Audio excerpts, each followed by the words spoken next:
وسلم تسليما كثيرا ولا حول ولا قوة إلا بالله العلي العظيم. اللهم افتح علينا حكمتك وانشر علينا رحمتك. اللهم اغفر لنا وارحمنا وسدد خطانا. I want to thank the Minister of Religious Affairs here in Malaysia for coming and honoring us with his presence, Dato' Jamil Khair, and also the people from the ministry that have accompanied him.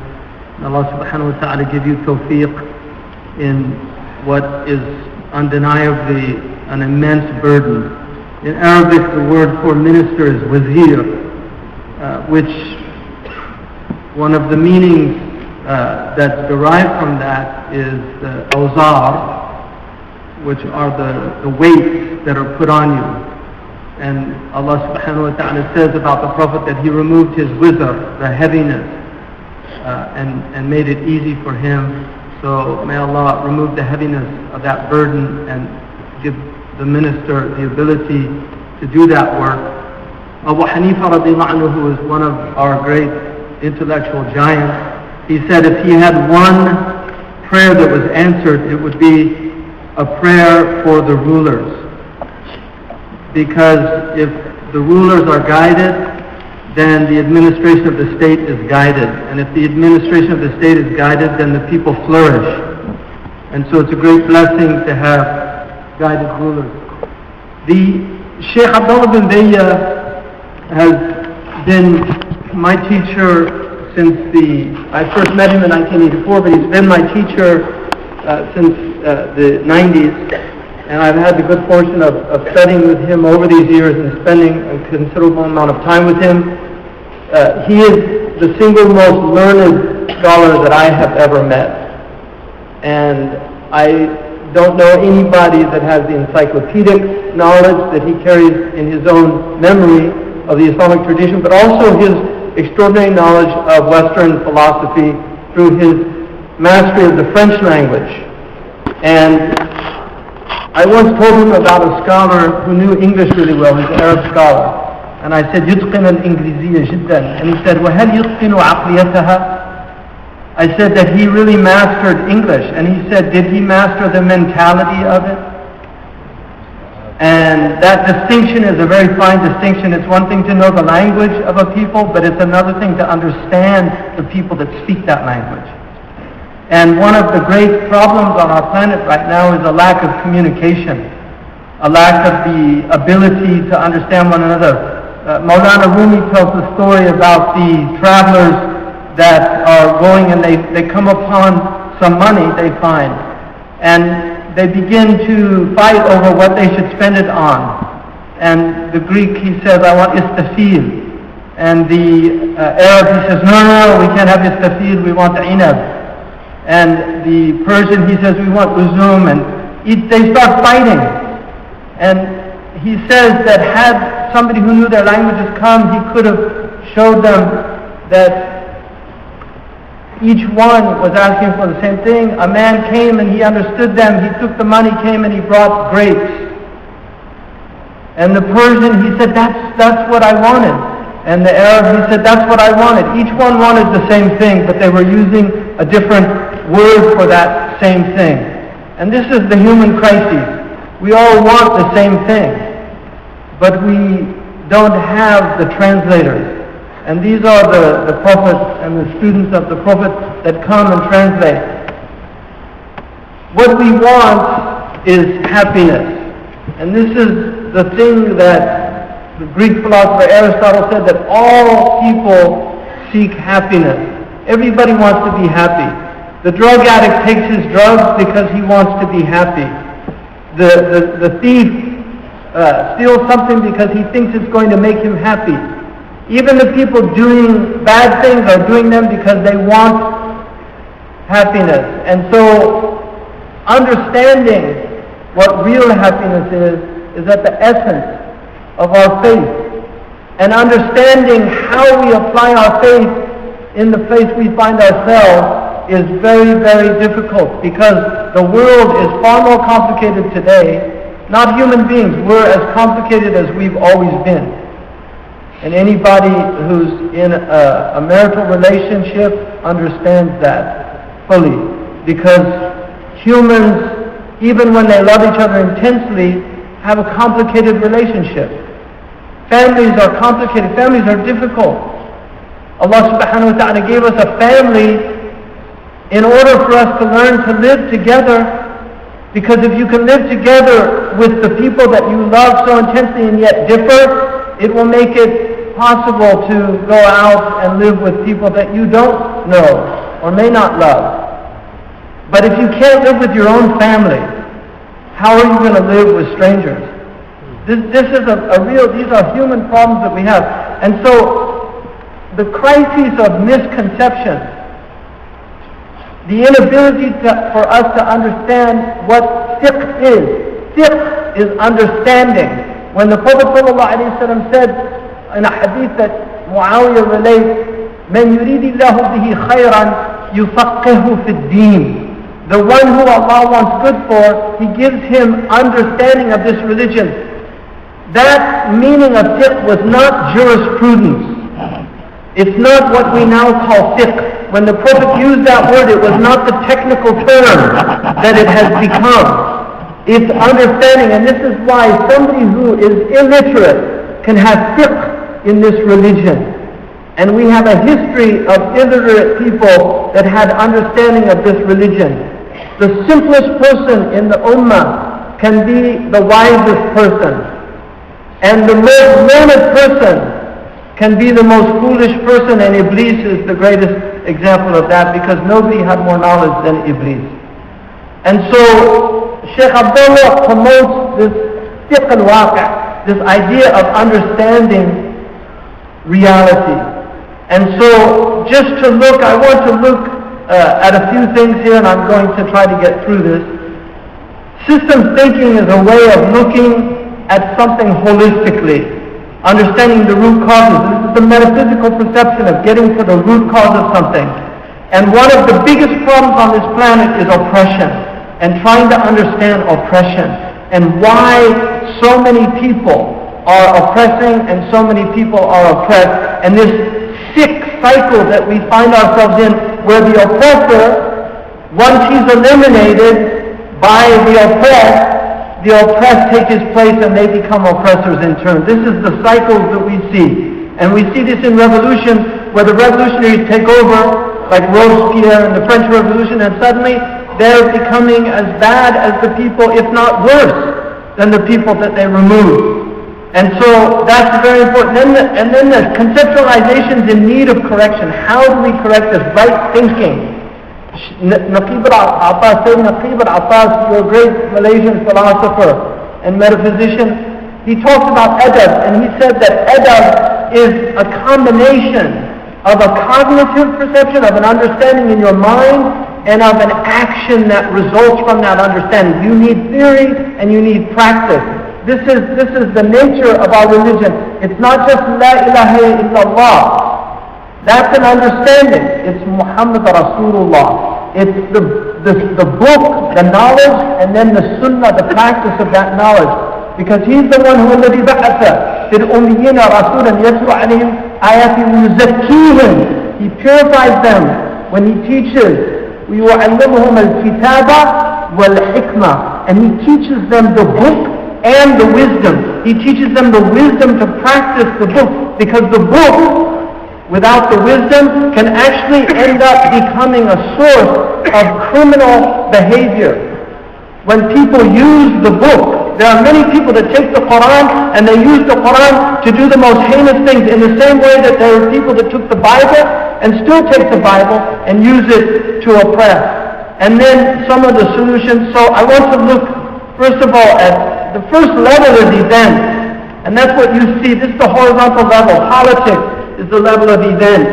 But under that, there are patterns that need to be discerned and understood.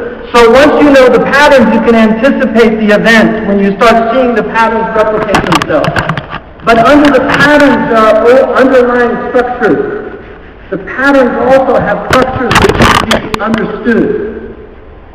And all of that, in terms of what we're witnessing on this planet, with human behavior, comes from mental models. It's from the way you perceive the world. This is where it all resides. Every war on this planet came from ideas. This hall that we're in was an idea in somebody's mind. And now we're sitting here. These chairs were designed by somebody. The clothes you're wearing were somebody's thoughts at one point. And then those thoughts become reality. This is the nature of the world that we're living in.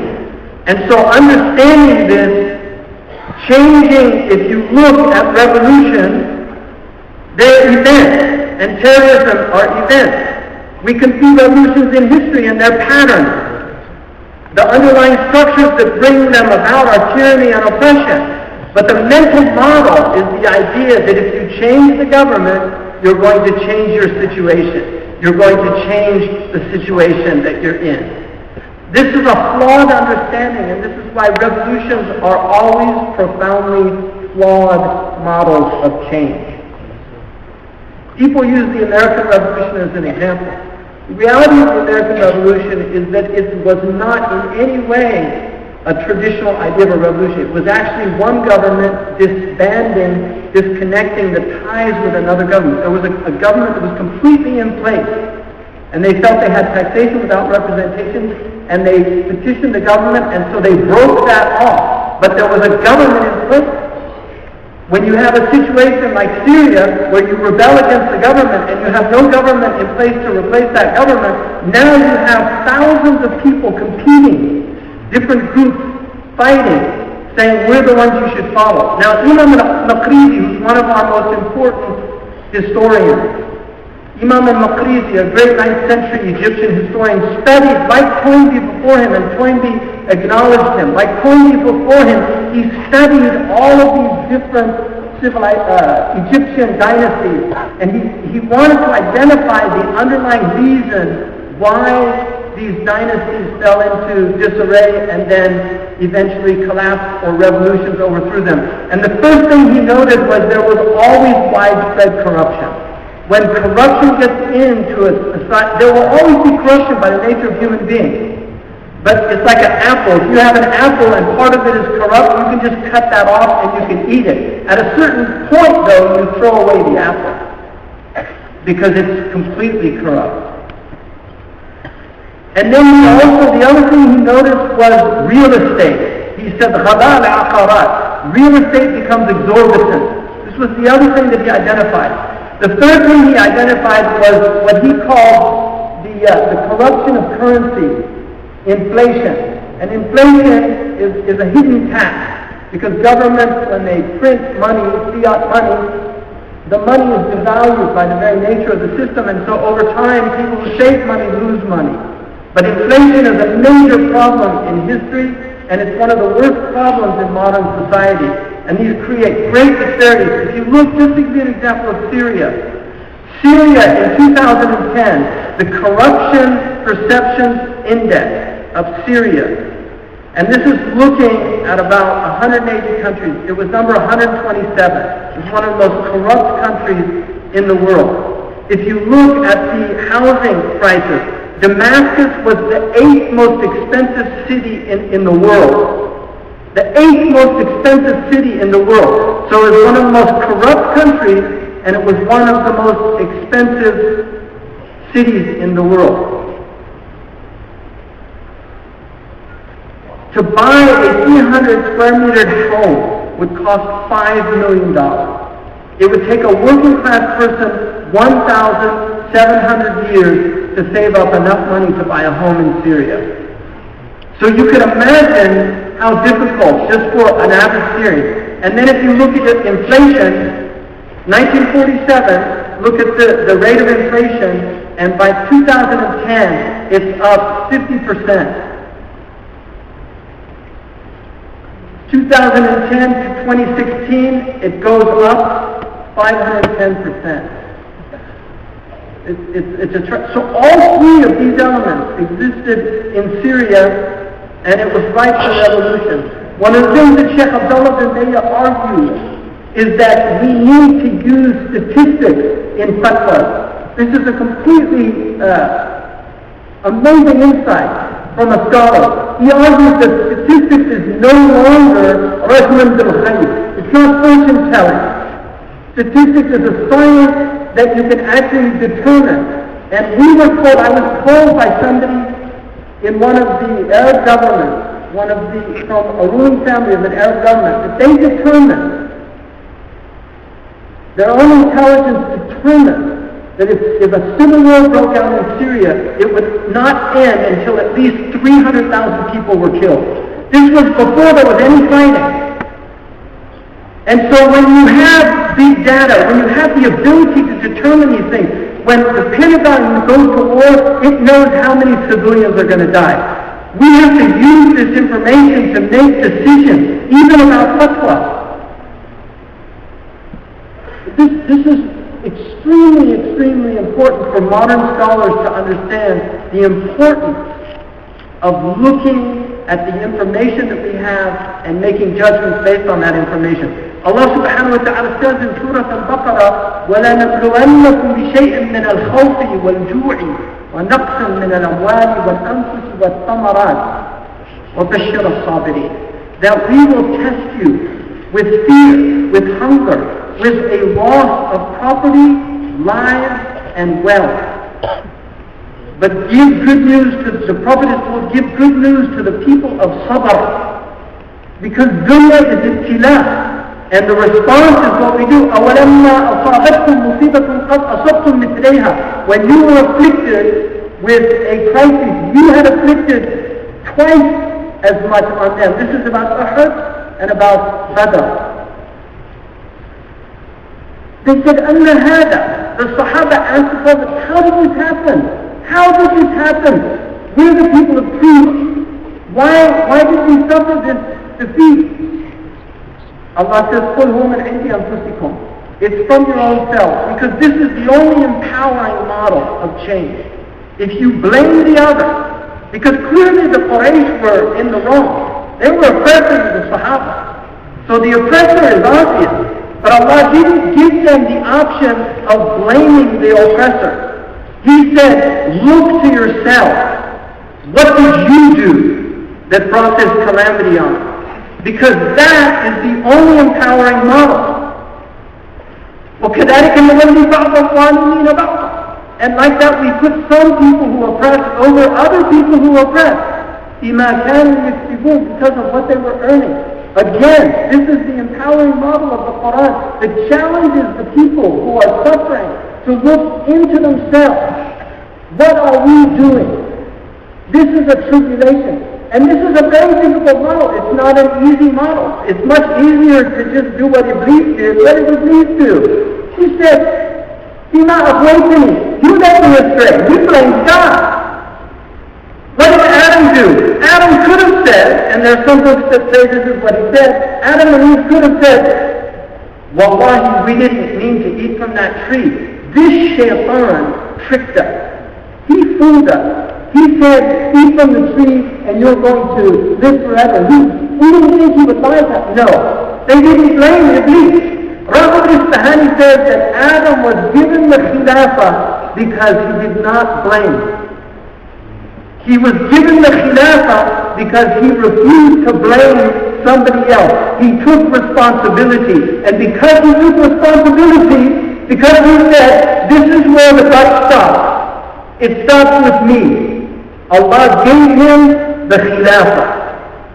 Because if you're not willing to take responsibility for your own actions and blame the other, then you cannot be the caliph of God.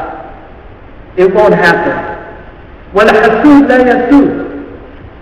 The one who envies will never be in a state of leadership. Who envied in that situation? Iblis, he envied Adam. That's why he wanted to destroy him. وَمَا أَصَابَكُم مِّن مُّصِيبَةٍ فَبِمَا كَسَبَتْ أَيْدِيكُم وَيَعْفُو عَن كَثِيرٍ. Whatever calamity befalls you, it's because of what you have done, and God forgives much. This is the Quranic view of the world. كَمَا تَكُونُونَ يُوَلَّ عَلَيْكُمْ. How you are so the people put over you. This is troubling for me coming from my country. The orange Quran.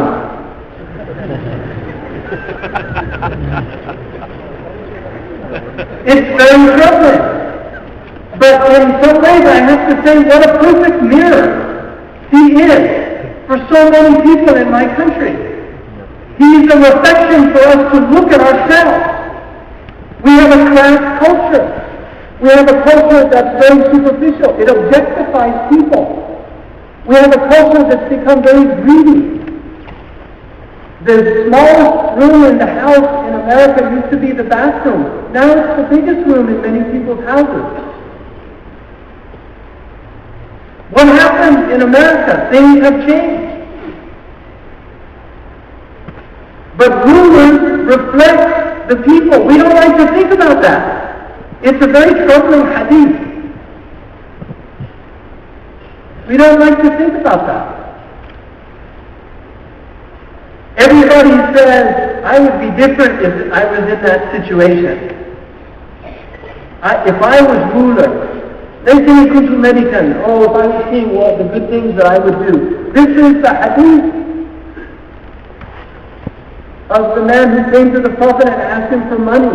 He said, I want money so I can give and give fi sabilillah. Please make dua that Allah gives me money. All I want to do is do what the rich people do. The Prophet wouldn't do it. The man kept coming again and again. And our Prophet is a man who, in the end, he'll do what you ask him to do as long as it's halal. And this man kept doing it. And finally he made dua for him. He became wealthy. And then he got more and more wealthy. He used to be the first man in the prayer, and then he started coming late, and then he disappeared altogether. Why? Because his animals kept increasing. He'd go further to, and then when the time for zakat came, the ruling for zakat came, he wouldn't pay zakat. He said, what? Now we're like, this is like paying some kind of. This was a man who wanted to do good, and the Prophet refused to accept his zakat. And then all the caliphs after until Uthman refused to accept his zakat. Because the Prophet didn't accept his zakat. But there was a man who said, if only I had money, I'm going to use it for good. This is the illusion that so many people have. If only I was in power. I was in a coffee shop in Morocco once, and there was one of the ministers was on TV, and the minister, the coffee man, he was serving coffee, he said, هذا أحمق ما يفهم شيء. Wallahi, هذا خرب البلاد. He's going on like this fool. He doesn't understand anything. He ruined the country. I said, it's unfortunate. He should be serving the coffee and you should be in his place. Right? Everybody thinks they'll do a good job when they get there. And then when they get there, they find very often they're worse than the people they wanted to get rid of.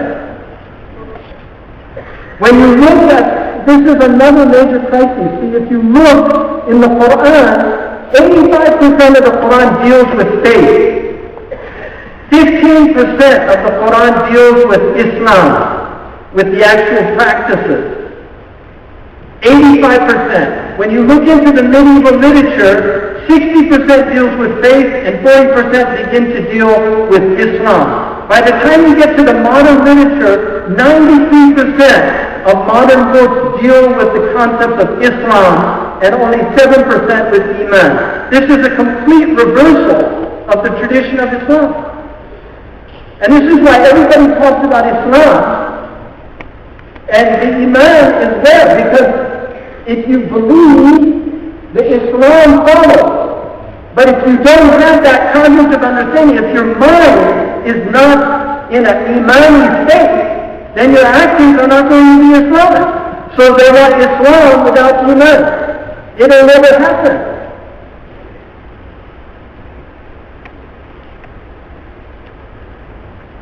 This is a very important point about government. Imam al-Mawardi said that the ruler of the land is responsible first and foremost for protecting the religion from deviation. And this is, Raghib al-Isfahani says, one of the most important things for a ruler is to make sure the people teaching the Islam have a correct understanding of Islam. Islam, the Muslim scholars in a country should have a type of independence, but there should be quality assurance. The government has to be very aware of deviant ideas entering in, because if deviant ideas get hold of the people and they begin to deviate, the first and most dangerous thing is the order of the society. It undermines the civil society. Defending the borders, having governments that defend your borders. This is all from Imam al-Mawardi. Development to promote general welfare. One of the things about, and I want you to think about this, one of the worst things about modern people is they hate government. This is one of the aspects of the stupidity of modern people, is they hate government because they don't understand the blessing of a government. They don't understand the blessing of order. They don't understand the blessing of having a society where they're safe to walk in the streets, where they don't have wolves tearing the sheep to pieces. Now, unfortunately, some governments can become the wolves. But most places, this is not true. There are greater and lesser degrees of goodness. But the government is one of the great blessings of a people from Allah subhanahu wa ta'ala. And it's very important. I know this country has problems. But if you are not grateful for the blessings you have, and are not thankful, they will be taken away from you like they've been taken away from so many people in our time. And so I am warning you, be grateful for what you have and Allah will increase you. But if you lose gratitude, your blessings will be taken away from you. And when they're taken away, you will suffer greatly and wish for the days that you used to complain about. This is a fact of reality, and we have to understand the importance of this in the time we're living in, because so many people right now are suffering such intense human suffering. If you look at the people of Syria and what they're going through, these people, I guarantee you, the vast majority of them, the overwhelming majority of them, half of the population displaced, over 500,000 people killed, many of them women and children, which represent 90% of civilian casualties. 90% of modern warfare involves the death of women and children and civilian casualties. This is the reality of warfare. And if we don't have if we don't have the jurisprudence of reality, we are causing massive human suffering, and we will have no excuse before God on the day of judgment. No excuse before God. Those who start wars today are demons. They are demons. Because war today has no good. There is no good in the destruction of modern warfare. War is always a loathsome thing. كتب عليكم القتال وهو كره لكم. Fighting was prescribed for you and you detest it. And that's why anybody that wants to fight is sick in their heart. They have a disease in their heart. And it's the disease of young men. It's the disease of young men who want to fight, who want to go and kill others. And there's a group of people, these mercenaries, that thrive on this. So recognize the good that you have and thank God for it. And it's not to say that you don't, in a democratic society, you have the right, when you're paying taxes, you have the right to demand better from your government. That's not what I'm saying. I'm not saying just become completely kowtow, to use a Chinese term. I'm not saying to kowtow. That's not what I'm saying. But I'm saying recognize the goodness that you have, ask Allah for better, and if you're in position where you can do this, then give nasiha, give good counsel, ask for better. Responsible use of national assets. This is one of the most important points of a government. They have to use their things justly. Setting up civil courts to redress grievances. Establishing a criminal justice system. In my country, we have great flaws in our criminal justice system. Great flaws. There needs to be an overhauling of the system. We have more people in prison. And the prisons invariably have gross disparities in terms of the actual people that are in prison. Many of them under drug laws that are unjust.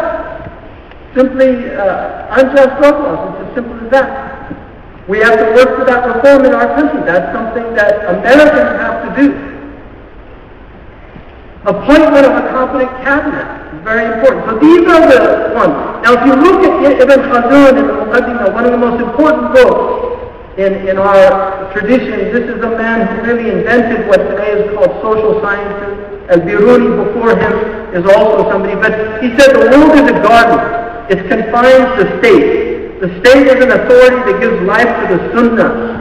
It enables you when you have a state, when you have a situation where there's peace and tranquility, you can practice your worship. The sunnah is a policy directed by the ruler. The ruler is an institution supported by soldiers. Soldiers are helpers who are maintained by money.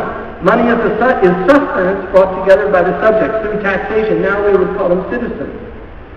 The subjects are servants who are protected by justice. So the citizens are the people that work and live in the society. They serve others. This is one of our great Arab poets. He said that people, whether they're Bedouin or Hadar people, civilized people, they're each serving one another without even knowing it. But then he said, justice is harmonious and through it the world persists. And then he creates a circle. The world is a garden. And so this is the great circle of governance according to Ibn Khaldun. John Locke said that he only had 3, and Mawardi had 7. Locke said the purpose of government is to defend property of citizens and their persons, obviously, serve as an impartial arbiter in disputes, criminal and civil, and provide for the common defense. He said that was the role of government. These are enshrined in Locke's influence, the founding fathers, establish justice, ensure domestic. These are the maqasid of American constitutional law. These are called the maqasid. Provide for the common defense, promote the general welfare, and secure the blessings of liberty to ourselves and our posterity. At that time, it did not include everybody, but today it includes everybody, at least on paper. Which is important. I mean, that is an important step. The purview of government authority, security and defense, commanding good, prohibiting evil, regulating markets, enforcement of legal judgment. Now the nation state is something we have people now calling for khilafah. Part of fiqh al-waqi' is to recognize what you have. The idea of khilafah, first of all, the idea of a universal khilafah was dropped by our ulama very early on. Our ulama recognized that the idea of having one person running the entire Muslim world was not a reality. This is, Imam al-Juwayni talked about this. Many of our ulama talked about this. They recognized the complexity of modern societies at their time. Even the great Imam al-Mawardi in Adab al-Din wa Dawla says, it is impermissible to have 2 rulers in one land.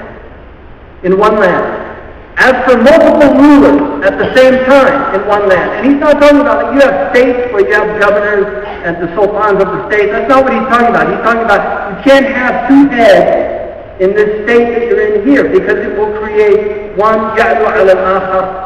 As for doing so in 2 different lands or cities far apart, some have held that to be permissible. This is because a ruler is appointed to ensure society's welfare. And if there are multiple lands with their own ruler, each is best suited to direct the affairs of their land, also because 2 prophets were sent in the same time period, without the prophethood of the latter prophet invalidating that of the earlier one. So at one time there were 2 prophets, and they were not in contradiction of one another. And so he's using that as qiyas, this is called qiyas in usul. He's using analogical reasoning to show that if you could have 2 prophets in 2 different places guiding the people, then you could have 2 rulers in 2 different places governing the people. He said the worldly rule is even farther from being invalidated by multiplicity. If the prophets could be more than one, certainly the rulers. Shaykh argued that to bring about a khilafah, first of all, would create such a fitna that it would cause massive chaos. And we're seeing this just in one small place. Imagine trying to impose this on the whole world. So the nation state is the ipso facto fiqh of reality.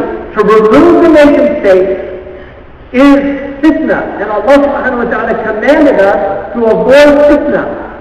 This is the maqasid of our religion. When you look at we know from our Prophet that the problem will always be Europe and America. At the time, America didn't exist, but America are the children of Europe first and foremost. Now there are many other people in Europe, in America, but essentially it was an Anglo-Saxon culture. This was the essence of American culture, was Anglo-Saxon. Even the Irish were excluded, and certainly the African people that were brought to America, the Amerindians, the native people, the Aboriginal, the people, the First Nations, these people were excluded. And this was Anglo-Saxon, like Europe. Now the Prophet, Europe was not all Anglo-Saxon, they had France and Saxons, Germanic people, the Franks and the Saxons. The English are related to the Germans. In fact, the Queen is more German than she is English. The Queen speaks German. People forget that. The Hanover family is originally from Germany. And Germany is one of the great nations of the world, but it's also been a source of great tribulation for the world. And England certainly, I'm Irish-American mostly. I have some Greek blood, but mostly Irish-American. The Irish and the Malay people share the tribulation of the British, the English. It's something that they colonized many places. Brilliant people, brilliant in war, good poets, have to admit. And brought much good to the world, but also a great deal of harm to the world. But the Prophet said, لا أخشى عليكم الفرس. I'm not worried about Persia. That's why we should stop worrying so much about Iran. Because the Prophet didn't worry about Iran. He said, لا أخشى عليكم الفرس إنما أخشى عليكم الروم. I'm worried about Europe. And he called them that القرون, the multi-generational Europe. كلما هلك قرن ظهر قرن آخر. Every time one generation is wiped out, another one comes. And then he said, وإنما هلكتهم مع الساعة. And they will not be destroyed until the hour comes when we're all destroyed. And so I want you to think about this. Ar-Rum. There's a hadith mentioned in Kanz al-Umad, أصحابكم الروم ما دام في العيش خير. Your companions are the Europeans as long as there's good in the world. In other words, when you have good relations with these people, then life will be good. When you have bad relations with these people, they're ulubat. These are people, they're warrior people. And so it's much better to work with people than to fight people, especially like the great Begum of Bhopal. You know about the Begums of Bhopal? Who in here knows about the Begums of Bhopal? Only one person? Two people? Dr. Omar, great historian. These were the women that ruled the Indian states. 8 women, one after another. One of the great Begums of Bhopal, during the mutiny against the English, she was the only place where they didn't go into mutiny. And so she saved her people from being massacred. And her famous statement, walking across the bridge that the British had built, you shouldn't fight a people that can build bridges like this. People can laugh at that, but that's hikmah. That you have to know what you can do and what you can't do. What harm you will bring upon yourself and what harm you can avoid by being intelligent, by being strategic, by thinking. I want to save lives. I don't want to see lives wasted for nothing. That just goes to nothing, destroyed, with nothing built. We've lost over 1 million Afghan people. 1 million people. Can you imagine that? We've lost over 1 million Iraqi people. We've lost over close to 1 million Syrian people. We've lost 50,000 Palestinian people. We've lost so many Chechens. All of these people. In our lifetimes, we've seen massacres How much more do you want? When are we going to find other ways of living with people? And people say, well, they force it upon us. There are ways of conquering their conquerors. The Muslims, when the Mongols invaded, how did they resist them? Read your history. Read Arnold's preaching of Islam and his chapter on the Mongol invasion and what the ulama did when they realized we can't defeat these people militarily. What do? But if you look at this map, the Muslims, we were very aggressive. We were aggressive. We believed that we were taking this truth to other places. The Europeans resisted the Muslims. Other places did not. You were one of the great civilizations, the Malay people, who became Muslim through da'wah. Nobody came here with swords and told you to become Muslim. They came here with merchandise. And they treated you well, and your ancestors responded by, who are these people? And they listened to them, and they taught with wisdom. And slowly, over time, your people converted to Islam, and now you're one of the great Muslim peoples of the world. There's a great hikmah in how Islam spread to Malaysia. But in these places, many of these places, the Muslims came in very forcefully. We would like to say that it was all good, but unfortunately it wasn't all good. The way the Berbers were conquered, some of it is quite tragic. This is our history. The Berbers are beautiful people. Over time they became Muslim. Egypt did not become Muslim immediately. Many Muslims had this idea that Muslims came into Egypt, Amr ibn al-As came in, and everybody looked at them and said, Ashhadu an la ilaha illallah, Ashhadu Muhammad Rasulullah. That's the fantasy of Muslims. It took Egypt 500 years. Sorry, it took Egypt 300 years before it reached 50%. 300 years. There are still almost 10 million Christians in Egypt today. And we should be proud of that number. That is something that we should be proud of. As Malay people here, you should be proud that you have Buddhists and Hindus living peacefully and Christians amongst you. This is a sign that you're practicing your religion. This is a sign that you're practicing Islam. You should not be ashamed, because people should be left to choose the religion that they want. The best thing that we can do is da'wah, which means invitation. You don't invite somebody over to your house for dinner and then shove the food down their throat. You invite them and you tafaddal. I'm not hungry.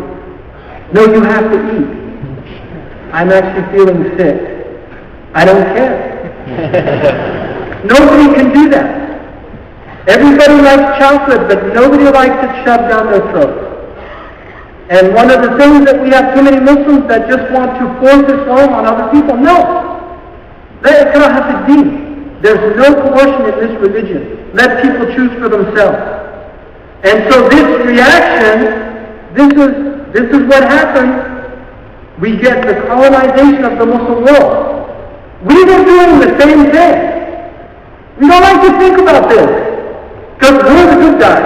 They think they're the good guys. They thought they called it colonization. It's a good word. To colonize is ta'amir. You amir, to build. That's how they viewed it. They thought, these are savages. We need to teach them how to eat with forks and knives. They eat with their hands. They squat when they go to the toilet. We need to give them seats. This was their view in their mind. They were Christians, and they thought we have to give them Christianity. Now they're not Christians anymore, so they have to give you neoliberal economics and LGBTQ rights. They didn't use that to like that, but now that's where they're at. So whatever they have must be the best, because this is the ethnocentric view. It's a problem, where you think what you have is always the best, no matter what it is. Now we have the nation state, and so I'm going to conclude because I'm getting down here. Maslow's hierarchy of needs. Maslow said that you have physiological needs, breathing, food, shelter, clothing, water. You have safety needs, health, employment, property, family, social stability. Then you have social needs, friendship, family, intimacy, sense of connection. Then you have self-esteem, confidence, achievement. And finally you have to have purpose or meaning in your life. He called that self-actualization. Long before Maslow, 1400 years before Maslow, our Prophet gave the hierarchy of needs of human beings. He did it in the first khutbah that he gave in Medina. Ya ayyuhan nas, this is humanity. Afshu salam, spread peace. That was the first thing he said. Afshu salam, spread peace. Create, don't spread terror, don't spread war. Afshu salam, wa at'imu ta'am, wa silu al-arham, wa sallu bil-layli wa nasu niyam, tadkhul al-jannata bis-salam. Look at that beautiful hadith. Spread peace, feed the needy, maintain social bonds, pray at night, enter the garden of peace.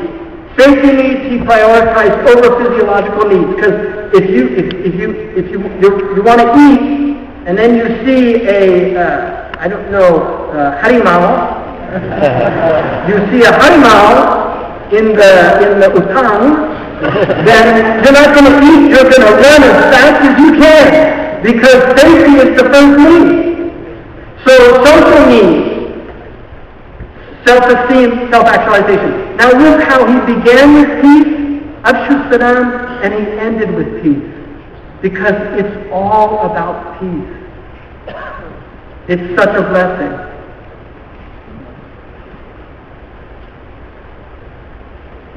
I would like to go into this, but I'm running out of time, so just to remember that the world is tribulation. We made this world as a tribulation to test you which of you is the best in action.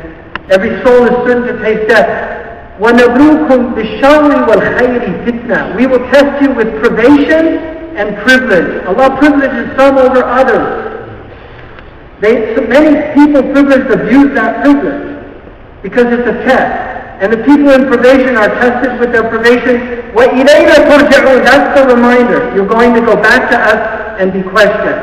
وَاللَّهُ, that should be وَاللَّهَ. وَاللَّهَ فَضَّلَ بَعْضُكُمْ عَلَى بَعْضٍ فِي الرِّزْقِ. It might be a qira'ah. I don't know. Is there somebody who knows the ashara? It might be a qira'ah, but that wow is عاطفة and it's معطوفة على ما قبله إن الله. So I'm pretty sure. Does anybody know the qira'ah, the ashara? We need more qurra that really know the qira'at. وَاللَّهَ فَضَّلَ بَعْضُكُمْ عَلَى بَعْضٍ فِي الرِّزْقِ فَمَنْ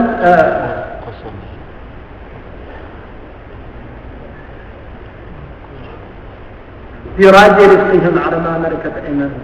So those who were preferred are not going to return, they're not going to give, those who've been privileged as well, they're not going to give their wealth to the poor people, and everybody becomes equal. أَفَبِنِعْمَةِ اللَّهِ يَجْحَدُونَ. Are they denying the blessings of Allah subhanahu wa ta'ala? This ayah is an important ayah for many reasons. It's really a proof against shirk, but it's a very sophisticated proof, and I'm running out of time, so I can't go into it. But this is a long presentation. Blessings. You've been here patient. Please forgive me. The minister, forgive me. The ministers, they're always rushed for time, so I apologize. Apparently our president he spends like 3 minutes and then he's got to go back to Fox TV to get his briefing. I shouldn't stop it a lot. I might end up in an orange suit or something like that. Maybe they'll change the color to something else.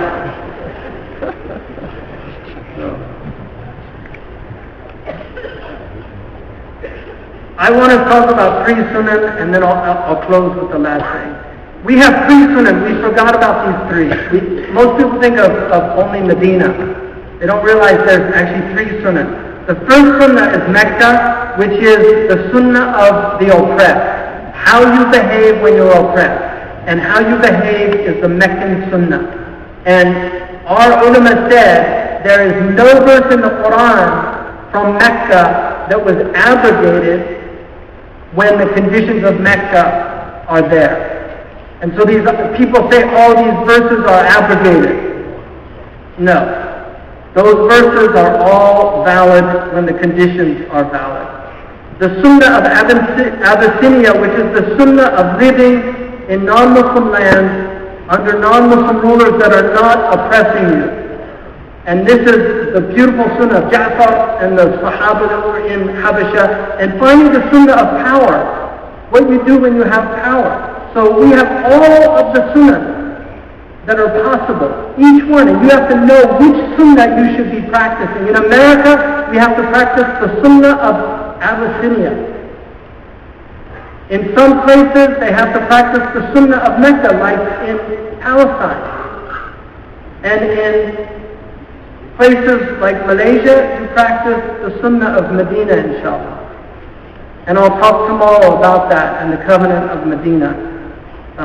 And finally, this is my real conclusion because my time is out. How did we get to where we are? I have a pyramid that I believe is at the source.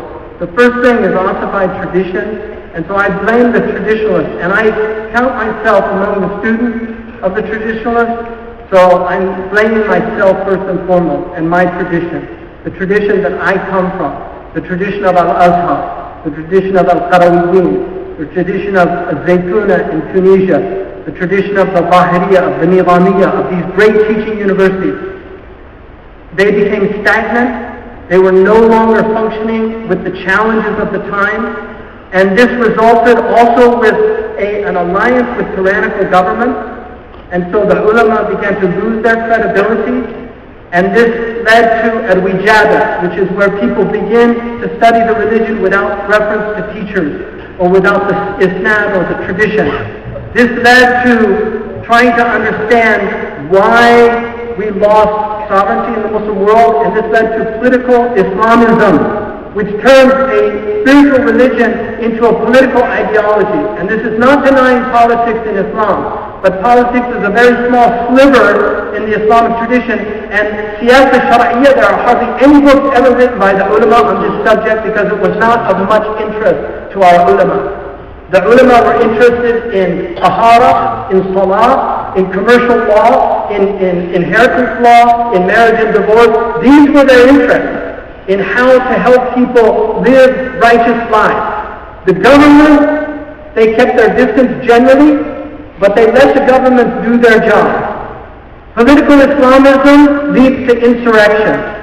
And then the other thing is a takfiri ideology, where the Quran and the Sunnah become the soul. This is naql without aql. It's using naql, the actual tradition, revelation, book and Sunnah, without the arbiter of the intellect. And we're not Mu'tazilite, but we have reason as the foundation of our tradition. The two of these have led to religious chaos, loss of authority and religious chaos. And it's up in every generation for the upright to carry the knowledge, to refute the distortions of extremists, the decontextualization of the nullifiers, and the false interpretations of the ignorant. Promoting a holistic teaching of Islam, refuting, I think, miso Islam, miso is the Greek for hatred. I actually prefer that title, so I was glad to hear Imam Zayd say that. Because I actually don't like Islamophobia as a title. Miso Islam is better for me, because it's hatred of Islam that is a problem. Some people have a reasonable fear of Muslims. Like, ISIS put 2 fatwas to kill me, so I don't think it's phobia to actually be a little concerned about that. So people that are afraid of extremists and terrorists and things like that, it's not really a phobia, it's not irrational, it's quite rational. But not understanding Islam, increasing literacy of all Muslims.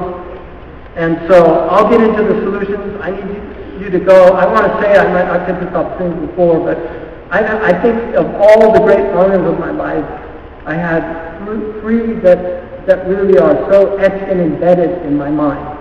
The first honor was having a private presence at the Prophet's hijrah, just myself and nobody else.